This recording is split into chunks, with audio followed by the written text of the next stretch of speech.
Halo semuanya, selamat datang kembali di video lesson aku. Ini adalah video lesson pertama kita untuk course tentang kegiatan ekonomi. Dan di video lesson pertama ini, aku bakalan ngejelasin tentang kegiatan ekonomi dan pelaku ekonomi. Jadi buat kalian yang mau tahu kegiatan ekonomi itu kayak gimana aja dan pelaku ekonomi itu siapa aja, kalian boleh tonton video lesson ini sampai selesai. Dan jangan lupa juga untuk like, share, dan komen video ini, juga subscribe YouTube channel Unacademy Indonesia. Oke, kita langsung aja mulai. Dan kali ini yang bakalan aku jelasin dulu itu adalah tentang kegiatan ekonomi. Kegiatan ekonomi. Selama ini ketika kita belajar ekonomi, kita pasti sering banget kan dengar istilah-istilah ekonomi dan banyak banget gitu. Tapi sebenarnya kegiatan ekonomi itu sebenarnya ada apa aja? Kegiatan yang jadi pusat pokok inti dari kegiatan ekonominya itu apa aja? Nah, ada yang tahu nggak sih? Kayak di sini bakalan aku jelasin beberapa kegiatan pokok dalam ekonomi. Nah, mungkin kalian udah familiar ya sama 3 istilah ini. Produksi, distribusi, dan konsumsi. Nah, ini ketiganya ini adalah kegiatan pokok ekonomi. Jadi, ekonomi melakukan apa? Ya ini, kegiatan ini. 3 kegiatan ini tuh ada dalam ekonomi dan dipelajari dalam ekonomi. Kayak gimana kegiatan produksi, kegiatan distribusi, dan kegiatan konsumsi. Ketiganya ini dipelajari dalam ekonomi. Nah, itu dia beberapa kegiatan ekonomi. Nanti bakalan aku jelasin masing-masing dari ketiga ini di lesson-lesson yang berikutnya. Kali ini aku cuma mau kasih sedikit gambaran aja tentang kegiatan ekonomi dan pelaku ekonominya ini. Oke, jadi ini ya, dalam ekonomi itu kegiatannya ada 3. Kegiatan produksi, tahu kan ya? Secara sekilas aku kasih tahu produksi itu kegiatan menghasilkan barang dan jasa. Distribusi ini menyalurkan barang dan jasa, dan konsumsi ini menghabiskan atau mengurangi nilai guna barang dan jasa. Ini adalah 3 kegiatan dalam ekonomi. Sekarang kita akan belajar bagian kedua kita, yaitu tentang pelaku ekonomi. Jadi siapa aja sih pelaku yang ada dalam ekonomi itu? Nah, jadi yang disebut dengan pelaku kegiatan ekonomi itu adalah orang-orang yang melakukan kegiatan ekonomi, baik itu orang yang memproduksi, mendistribusi, mengkonsumsi, dan lainnya. Dan orang yang melakukan kegiatan ekonomi itu ada 4. Jadi pelaku kegiatan ekonomi yang melakukan kegiatan konsumsi, distribusi, atau produksi itu terdiri dari 4 kelompok. 4 kelompok itu siapa aja? Ini dia. Yang pertama adalah rumah tangga konsumsi, yang kedua itu rumah tangga produksi, yang ketiga itu pemerintah, dan yang keempat masyarakat luar negeri. Kita bakalan bahas satu-satu dari mulai rumah tangga konsumsi. Nah, apa sih rumah tangga konsumsi itu? Rumah tangga konsumsi itu adalah kelompok masyarakat yang mengonsumsi barang atau jasa yang dihasilkan produsen. Jadi, rumah tangga konsumsi ini mengonsumsi barang yang telah dihasilkan produsen. Dan kenapa ada rumah tangga konsumsi? Karena setiap rumah tangga itu pasti memerlukan barang dan jasa supaya bisa memenuhi kebutuhan hidupnya. Makanya rumah tangga konsumsi ini ada. Karena seperti yang kita udah tahu, kebutuhan manusia itu bisa dipenuhi dengan cara mengonsumsi barang atau jasa. Nah, rumah tangga konsumsi sendiri, ini selain mengkonsumsi, rumah tangga konsumsi juga adalah pemilik dari faktor-faktor produksi dalam ekonomi. Apa aja sih faktor-faktor produksi dalam ekonomi? Nah, ini yang keempat ini adalah faktor-faktor produksi dalam ekonomi. Sehingga rumah tangga konsumsi ini menawarkan faktor-faktor ini, faktor ini, faktor ini, dan faktor ini kepada rumah tangga produsen atau RTP. Jadi rumah tangga konsumsi ini berpengaruh juga terhadap RTP. Nah, jadi kan karena si rumah tangga konsumsi ini pemilik faktor produksi, makanya mereka tuh nanti bisa mendapatkan balas jasa. Nah, ini dia balas jasanya. Dari sumber daya alam, mereka bisa mendapatkan sewa atau rent. Misalkan tanah nih, tanah. Artinya kan si produsen nanti akan bayar tanah ini ke pemilik faktor produksi, rent. Ini. Selanjutnya dari sumber daya manusia nanti akan dapat wage atau upah. Balas jasanya berupa upah. Selanjutnya untuk sumber daya modal nanti bakalan ada interest atau bunga.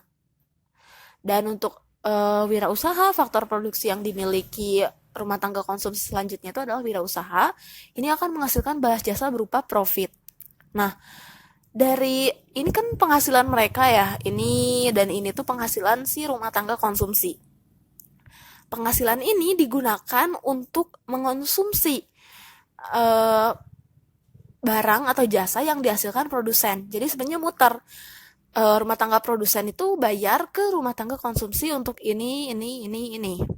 Kemudian sama rumah tangga konsumsi ya dibalikin lagi ke rumah tangga produsen dengan cara membeli barang atau jasa yang sudah mereka hasilkan. Kayak gitu. Jadi kayak gitu siklus dari pelaku kegiatan ekonomi ini. Nah, itu tadi tentang kegiatan di rumah tangga konsumsi. Selanjutnya, ada juga rumah tangga produksi. Nah, kalau rumah tangga produksi ini adalah kelompok masyarakat yang menghasilkan barang dan jasa, atau disebutnya kelompok produsen. Nah, itu adalah rumah tangga produksi. Jadi, seperti yang udah tadi aku jelasin, rumah tangga konsumsi dan rumah tangga produsen itu saling berkaitan.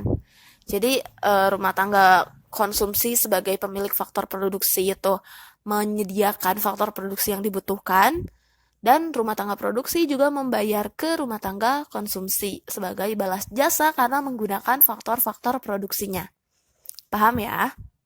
Nah, sekarang kita bahas pelaku ekonomi yang ketiga, itu adalah pemerintah.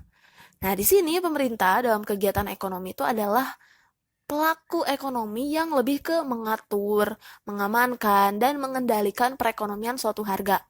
Pemerintah di sini yang mengatur barang apa aja yang bisa dijual di negaranya.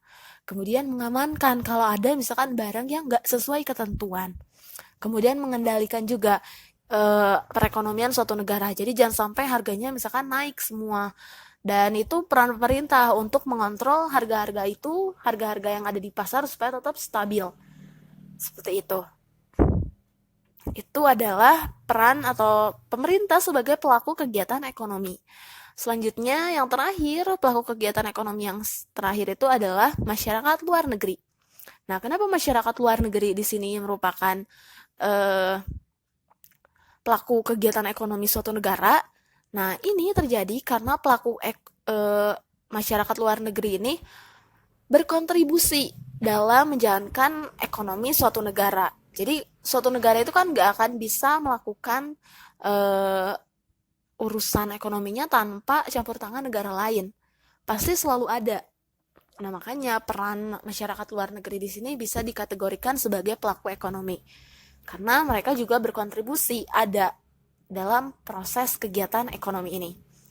Dan berdasarkan perannya, masyarakat luar negeri ini bisa dibagi jadi 4 peran kayak gini. Masyarakat luar negeri sebagai konsumen, sebagai produsen, sebagai investor, dan sebagai ahli. Nah, di sini masyarakat luar negeri sebagai konsumen, maksudnya adalah ketika suatu negara itu kelebihan barang atau dan jasa, dan kemudian di negara lain misalkan itu dibutuhkan, nah nanti kan akan ada proses ekspor. Nah, itu dia maksud kenapa masyarakat luar negeri di sini sebagai konsumen, bisa sebagai konsumen. Nah, kemudian ketika negara Indonesia misalkan kekurangan bahan pangan, kekurangan beras misalkan. Nah, nanti mereka akan mengimpor. Jadi impor dari luar. Berarti negara kita yang jadi konsumen dan negara atau masyarakat luar negeri yang jadi produsen. Kemudian posisinya sebagai investor di sini suatu negara itu kan nggak mungkin bisa apalagi khususnya negara kayak Indonesia, negara berkembang pasti masih butuh banyak modal untuk menjalankan roda perekonomiannya. Dan salah satu peranan masyarakat luar negeri di sini adalah sebagai investor. Jadi memodali kegiatan ekonomi yang ada di suatu negara. Dan yang terakhir, masyarakat luar negeri juga bisa berperan sebagai ahli karena di sini contohnya banyak sumber daya manusia yang didatangkan dari luar negeri. Itu karena kita butuh tenaga kerja yang menurut kita udah ahli gitu. Dan masyarakat luar negeri itu punya sumber daya manusia yang ahli, makanya kita membutuhkan sumber daya mereka kayak gitu. Nah, oke, jadi itu dia peranan masyarakat luar negeri dalam kegiatan ekonomi. Dan itu juga menutup lesson pertama kita tentang kegiatan ekonomi dan pelaku ekonomi. Next, di lesson berikutnya aku akan membahas tentang kegiatan dalam ekonomi, yaitu kegiatan konsumsi. Jadi buat kalian yang mau tahu, langsung aja ditonton di video lesson aku berikutnya. Dan jangan lupa juga untuk like videonya dan juga share videonya ke teman-teman kalian. Sampai jumpa di video aku berikutnya. See you next time and goodbye.